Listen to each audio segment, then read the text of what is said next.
ஜென்ம ஜென்மோ ஜென்மி ஸ்ரீ சரண் ஸ்ரீ பாக்ய சாய். அனைவருக்கும் சாய் சுப நமஸ்காரங்கள். நிலக்கோட்டையிலிருந்து சாய் உமேஷ். ஸ்ரீ சாய் சகஸ்ர நாமாவளி 144. ஓம் ஆத்மைவ பரமாத்மத்ருஷே நமக. தமது ஆத்மாவும் பரமாத்மாவும் ஒன்றே எனக் காண்பவருக்கு நமஸ்காரம்.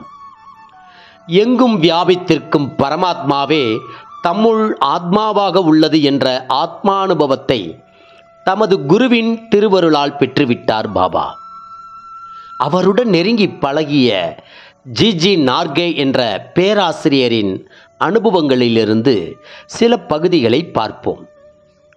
சூட்சம சரீரத்துடன் இவ்வுலகின் பல பாகங்களுக்கும் உலகிற்கு அப்பாலுள்ள பிரதேசங்களுக்கும் சென்று அங்கு நிகழ்பவை பற்றி காணவும் கட்டுப்படுத்தவும் கடந்த காலம் எதிர்காலம் யாவையும் அறியவும் கூடிய இந்த சக்தி பாபாவின் சுவாபம் பற்றிய மாபெரும் உண்மையை எடுத்து காட்டுகிறது.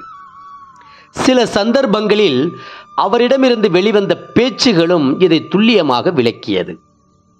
சாய்பாபா அவ்வப்போது கேட்பார், நானே அதை செவியுற்றிருக்கிறேன், நீ எங்கு உள்ளாய், நான் எங்குள்ளேன், இவ்வுலகம் எங்குள்ளது.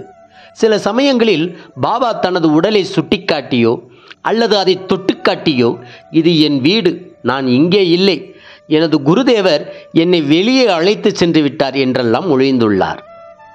உடலுடன் புவியில் வாழ்ந்தபோதே ஸ்தூல சரீரத்தினுள் மற்றும் அவர் கட்டுண்டு இல்லாமல் இருந்தது போலவே இன்றும் சாய்பாபா உயிருடன் தான் உள்ளார். பாபா பரமாத்மா ஸ்வரூபத்தை அடைந்தவர் என்பதற்கு இன்றும் பல சான்றுகள் பல உள்ளன. ஜெய் குரு சாய். நற்பவி சாய் ராமா. ஜெய் குரு தேவ தத்தா.